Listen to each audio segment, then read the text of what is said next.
आप में से कितनों ने बिल गेट्स के बारे में सुना है? बिल गेट्स का नाम सुना है? सबने सुना है। उनके बारे में कहते हैं कि अगर उनका मान लो जेब से $100 का नोट गिर गया ना कहीं पर, $100 जो कितना हुआ 7,000 रुपए नियर अबाउट, अगर वो गिर गया ना, जितनी देर में वो झुक करके उठाएंगे ना, उससे ज्यादा का उनका नुकसान हो जाएगा, उससे ज्यादा का उनका टाइम खराब हो जाएगा। ये उनकी कैलकुलेशन है, आपके लिए नहीं है।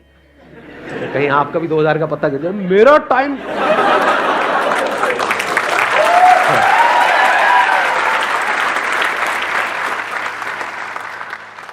तो अब कैलकुलेट करो कि एग्जैक्टली आपके टाइम की क्या वैल्यू है आज की डेट में, बेस्ड अपॉन के फ्यूचर में आप कहां पे हो। लाख रुपए महीना हो गया, जिसके लिए आप मानो आप महीने में 25 दिन काम करने वाले हो, 4-5 दिन छुट्टी उट्टी के हटा देते हैं, तो एक दिन की आपकी कितनी वैल्यू हो गई? 4,000 रुपए हो गई। दिन में 8 घंटे आप काम करने वाले हो, तो 1 घंटे की कितनी वैल्यू हो गई?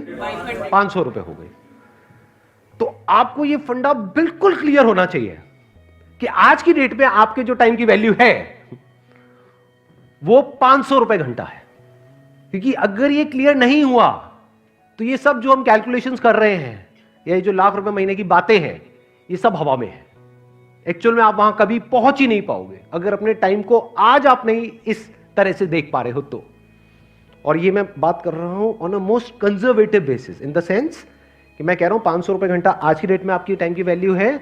लेकिन अगर आप सोचो अपने टाइम को इस तरह से नहीं यूज करते, यानी इतने कैपेबल नहीं बनते कि आपको लाख रुपए महीना आ सके, तो अगर आप पूरी लाइफ की कैलकुलेशन करो तो आपको कितने का नुकसान हो गया है? क्या सिर्फ लाख रुपए महीने का हुआ है? करोड़ों का नुकसान हो रहा है। क्योंकि आज जो आप इन्वेस्ट करोगे वही डिसाइड करेगा कि तब ये रिटर्न आएगी या नहीं आएगी। तो 500 रुपए घंटा आज की डेट में आपके टाइम की वैल्यू है। एक दिन की वैल्यू आज की डेट में आपकी 4,000 रुपए की है। अगर इस तरह से आप सोचने लग जाओ और इसको लिख करके लगा दो अपने घर में कहीं पे अलमीरा के अंदर, यहां वहां ये वो, कि this is the value of my time, कि अगर मैंने एक पूरा दिन आज वेस्ट किया अपना तो मेरा कितने का नुकसान हो गया? 4,000 रुपए का। इस तरह से अगर आप देखने लग जाओ ना तो अंदर से एक सेंस ऑफ अर्जेंसी आ जाती है लाइफ के अंदर। चीजें प्रोक्रास्टिनेट होनी बंद हो जाती है, कल पे डालना बिल्कुल बंद हो जाएगा। कल पे आप डाल ही नहीं सकते क्योंकि आपको एक्चुअल में समझ आ रहा है मेरे टाइम की क्या वैल्यू है। मैंने अपने पहले भी सेशन में ये बात बोली थी, आज दोबारा से बोलूंगा क्योंकि ये बात समझनी बहुत इंपॉर्टेंट है। 90% से ज्यादा लोग लाइफ में इसलिए नहीं फेल होते हैं कि वो बहुत बड़ा सोचते हैं और उसको अचीव नहीं कर पाते हैं। वो इसलिए फेल होते हैं क्योंकि वो बहुत छोटा सोचते हैं और उसको अचीव कर लेते हैं।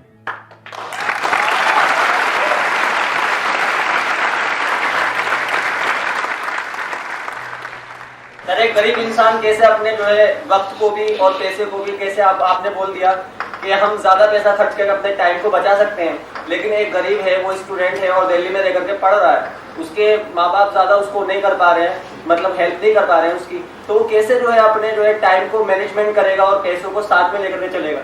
सवाल यहां पर गरीब और अमीर का नहीं है, सवाल है शॉर्ट टर्म विजन और लॉन्ग टर्म विजन का। क्या पास्ट में ऐसे लोग हुए हैं इस दुनिया में जो जिस भी डेफिनेशन को आप गरीब बोल रहे हो, जो उससे भी बहुत नीचे के लेवल पे थे और आज इस लेवल पे है कि कोई सपने में भी नहीं सोच सकता? तो ये गरीब और अमीर बीच में कहां से आ गया? गरीब के लिए भी 24 घंटे हैं और अमीर के लिए भी। एग्जैक्टली, बल्कि it is a level playing field. ध्यान से समझना, पैसे के वे में it is not a level playing field. क्योंकि पैसे के वे में तो एक अमीर के पास में मान लो पीछे से 10 करोड़ है और यहां से जिसको आप गरीब कह रहे हो मान लो उसके पास में कुछ भी नहीं है, तो वो लेवल प्लेइंग फील्ड नहीं है in terms of money. But in terms of time it is a level playing field, क्योंकि उसके पास भी 24 घंटे है, उसके पास भी 24 घंटे हैं।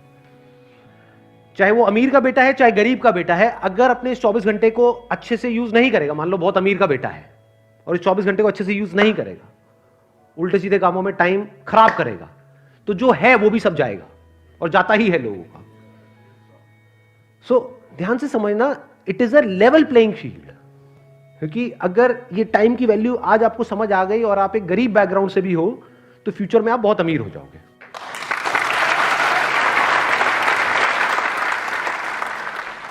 देखो ध्यान से समझो, मैं आपको थोड़ा सा फर्क बताता हूं, शायद आप समझ पाओ मेरी इस बात को। मैं पहले बिजनेस का एग्जांपल दूंगा, फिर टाइम में आपको एक्सप्लेन करूंगा क्या है। अगर कोई लॉन्ग टर्म विजन से बिजनेस कर रहा होगा वो क्या कहेगा? कहेगा मुझे इसकी परवाह नहीं है कि आज मार्केट में क्या हो रहा है, मुझे अपना एक ब्रांड बनाना है, जो ब्रांड 1 या 2 दिन में नहीं बनता है, जिसको बनने में 5 साल लगेंगे, उसके लिए मैं इतना इन्वेस्ट कर रहा हूं। एक बार मेरा ब्रांड बन गया और उस ब्रांड की रिकॉल वैल्यू है, तो ये जो मार्केट है जो एक्सट्रीमली कॉम्पिटिटिव है, जहां पे सब एक दूसरे से लड़ रहे हैं, मर रहे हैं, कट रहे हैं, और जहां पर मार्जिन ऑलमोस्ट जीरो हैं, एक बार मेरा ब्रांड बन गया तो मैं जिस रेट में चाहूंगा उस रेट में बेचूंगा अपने माल को। अब यही जो बात मैंने बिजनेस में बोली, इसको लगाओ टाइम के कॉन्सेप्ट में। एक तरीका क्या है कि जैसे अभी सब अपने टाइम को यूज कर रहे हैं, बल्कि यूज क्या कहूंगा, मिस यूज कर रहे हैं। Majority of people they are not using their time, they are just misusing their time. तो आप भी भेड़ चाल में उसी तरह से अपने टाइम को मिस यूज करो। दूसरा है, आप ब्रांड के बारे में सोचो। वहां पर तो ब्रांड कोई प्रोडक्ट है या कोई सर्विस है, यहां पर ब्रांड क्या है? आप खुद। एग्जैक्टली किसने बोला ये? Let's give big hand for all these people. अगर अपने टाइम को ढंग से यूज करोगे, अनलाइक अदर पीपल, तो क्या आप आने वाले 10 साल बाद खुद अपने आप में एक ब्रांड नहीं बन जाओगे? यानी मान लो आप कहीं पे जॉब कर रहे हो, तो एक तो ये है कि आप जॉब के लिए धक्के खा रहे हो और जो सारा कंट्रोल है वो एम्प्लॉयर के हाथ में है। एक है आप खुद कुछ इतने एक्स्ट्राऑर्डिनरी बन गए हो कि एम्प्लॉयर्स आपके पीछे भाग रहे हैं। इसी को तो ब्रांड बोलेंगे, कि सब चाहते हैं कि आप उनकी कंपनी में आओ। अब आप चूज करोगे कि आपको कब जाना है, कहां जाना है और कितने टाइम तक काम करना है, किसके साथ रहना है, किसको छोड़ना है, अपनी टर्म्स पे। इसी को तो ब्रांड बोलेंगे। क्या जॉब में ऐसे लोग होते हैं? नहीं होते हैं। जिनको कंपनी चाहती है, जिनकी डिमांड ज्यादा है, ऐसे लोगों की सप्लाई कम है, उसी को तो ब्रांड बोलेंगे। और कब आप ब्रांड बन पाओगे? जब आज अपने टाइम की वैल्यू समझ जाओगे, बेस्ड अपॉन कि 10 साल बाद आपको क्या अचीव करना है। क्योंकि अगर पूरा दिन वेस्ट हुआ, तो अभी हमने जो कैलकुलेशन करी थी उसके अकॉर्डिंग कितना हुआ? 4000 रुपए का आपको नुकसान हो गया। तो वो नुकसान आपको एक्चुअल में फील होना चाहिए। जब एक्चुअल में आपके 4000 का नुकसान होता है, मानो आपके पर्स में 4000 रुपए है और किसी ने पर्स मार लिया, कितने दिन तक याद रहता है? पूरी जिंदगी याद रहता है। अपने पोतों को बैठ करके कहानी सुना रहे होते हैं, जा रहा था बस में से वो निकाल लिया। सही कह रहा हूं, गलत कह रहा हूं?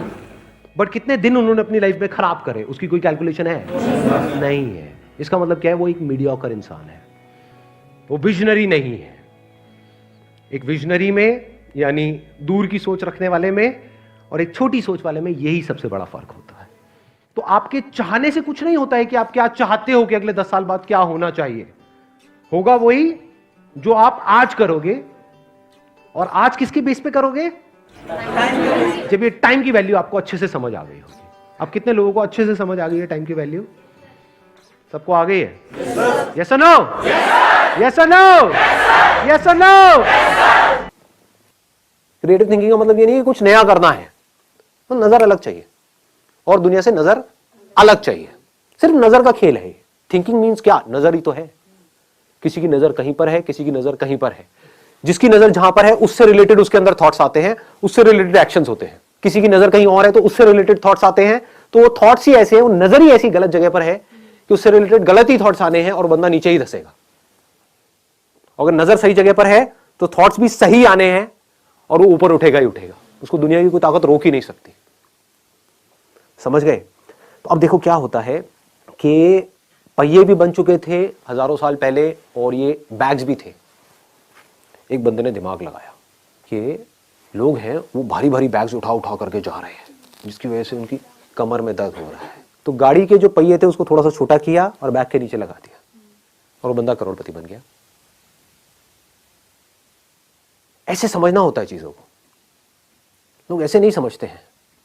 लोग क्या करेंगे, मतलब एक बैग है तो उसको उठा उठा करके ढोए जा रहे हैं, ढोए जा रहे हैं, ढोए जा रहे हैं। ये नहीं दिमाग लगाएंगे कि क्या कोई और सोल्यूशन भी है। सोचो ना, हो सकता है उस बंदे को खुद को ये प्रॉब्लम आई हो कि मैं ये भारी बैग उठा करके लेके जा रहा हूं, तो उसने दिमाग लगाया हो कि मेरी ये प्रॉब्लम कैसे सॉल्व होगी, तो उसका दिमाग चल गया। और लोग क्या कर रहे थे, वैसा कुछ सोच ही नहीं रहे थे। सब ऐसे ही चलते हैं बैग उठा करके, ऐसे ही चलना पड़ता है, दुनिया ऐसे ही चलती है तो मैं भी ऐसे ही चलूंगा। कितना भी भारी हो मुझे चलते रहना है, मुझे हार नहीं माननी है, मुझे लगे रहना है खच्चरों की तरह। चाहे इस बैग को ऐसे पकड़ूं चाहे सर पे रखूं, लेकिन मैं तो चलता ही रहूंगा मरते दम तक, क्योंकि पूरी दुनिया ऐसे ही चल रही थी, चल रही है और ऐसे ही चलती रहेगी। ऐसी सोच किसकी है? अनसक्सेसफुल लोग, थके हुए लोग। और जो क्रिएटिव लोग होते हैं उनकी सोच क्या है? वो बोलते हैं ऐसी कोई दुनिया में प्रॉब्लम है ही नहीं जिसका कोई सोल्यूशन ना हो। If there is a problem there has to be a solution. बस उनकी सोच इतनी सी अलग है कि प्रॉब्लम क्या है, मुझे भारी उठा करके चलो, इसका सॉल्यूशन क्या है पता नहीं। पहला तो थॉट यही आएगा ना माइंड में, पता नहीं। लेकिन जो अनसक्सेसफुल लोग होंगे वो क्या करेंगे, वो वहीं पे रुक जाएंगे, पता नहीं, ना मुझे पता है ना किसी और को पता है, पता होता तो इसका सॉल्यूशन निकल गया होता। लेकिन जो क्रिएटिव लोग हैं वो क्या करेंगे, मुझे पता नहीं है लेकिन मुझे पता लगाना है, कैसे होगा कैसे होगा कैसे होगा कैसे। ध्यान से समझना क्या हो रहा है। क्रिएटिव थिंकिंग का एसेंस क्या है अगर फोकस नहीं है तो। फोकस कहां पर, प्रॉब्लम के ऊपर, प्रॉब्लम में ही सॉल्यूशन होता है।